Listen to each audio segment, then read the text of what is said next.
Walking morning నుంచి walking చేస్తూనే ఉన్నామండి. ఈరోజు చాలా చాలా ఇబ్బందిగా ఉంది. ఎందుకంటే ఇక్కడ వెళ్తే అక్కడ వెళ్ళమంటున్నారు, అక్కడ వెళ్ళమంటే అక్కడ వెళ్తే ఇక్కడ వెళ్ళమంటున్నారు. చాలా కన్ఫ్యూజన్గా ఉంది. కానీ ఎక్కడికి వెళ్ళినా కానీ ఎక్కడికెక్కడ బ్లాక్ చేశారు.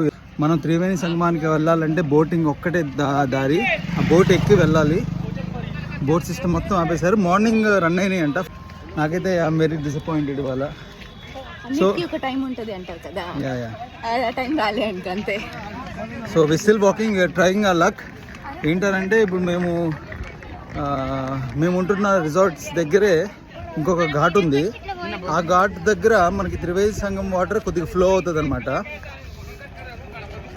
సో అక్కడికి వెళ్ళి కనీసం ఇవాళ ఈ రోజుకి అక్కడ స్నానం చేద్దామని వెళ్తున్నాం. ఇప్పుడు చూడాలి అక్కడికి వెళ్ళిన తర్వాత అక్కడ సిచ్యువేషన్ ఏంటో. అక్కడ కూడా బ్లాక్ చేసేసారు, ఇంకా అక్కడ కూడా బ్లాక్ చేసేసారు. లేదు దారి లేదనంటే కనుక ఏం చేయాలో తెలియదు.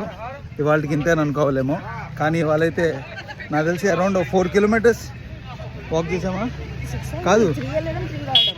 మేము ప్రస్తుతానికి అరైల్ ఘాట్ సైడ్ ఉన్నాం కాబట్టి మాకు 4-5 kilometers నడిచాము. అదే ప్రయాగ్రాజ్ సైడ్ ఉన్న వాళ్ళైతే నాకు తెలిసి అరౌండ్ 20 kilometers వాక్ చేసి ఉంటారు. వాళ్ళ సిచ్యువేషన్ ఊహించుకుంటేనే చాలా భయంగా ఉంది. ఇటు సైడ్ కొద్దిగా పర్వాలేదు. కాకపోతే ఏంటంటే chances are very very less. ఇలా ఈ సిచ్యుయేషన్ చాలా ఇబ్బందిగా ఉంది. లేకపోతే ఇట్ ఈస్ ఓకే, మేనేజ్. ఇలాంటిదే కొంచెం ఇబ్బంది.